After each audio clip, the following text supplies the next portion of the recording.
გენოციდის განმარტება. საერთაშორისო დანაშაული, კაცობრიობის, ადამიანობის წინააღმდეგ მიმართული ქმედება, რომლის მიზანია მთლიანად ან ნაწილობრივ მოსპოს რომელიმე ეროვნული, ეთნიკური, რასობრივი ან რელიგიური ჯგუფი.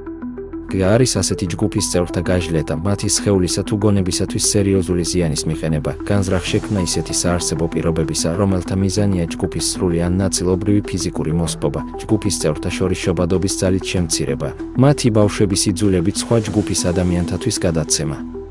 ასეთი ქმედებანი დანაშაულია საერთაშორისო სამართლის წინაშე და მის აღსაკვეთად ყველა სახელმწიფოს ერთობლივი თუ ინდივიდუალური ბრძოლაა საჭირო.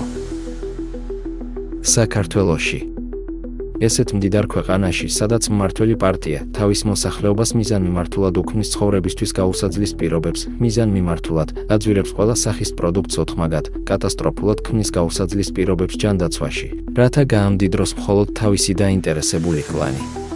ქმნის პირობებს, რათა გააღატაკოს ხალხი. ასახლებს საცხოვრებელი ბინებიდან, ამცირებს შობადობას შეგნებულად, ართმევს ბავშვებს ფაშისტური იუვენალური კანონით და გადასცემს სოდომიტებს, რომელიც დაფიქსირებულია საქართველოში.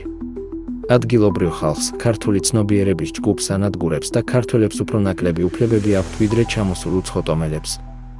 ეს არის ერის გენოციდი, სხვა არაფერი.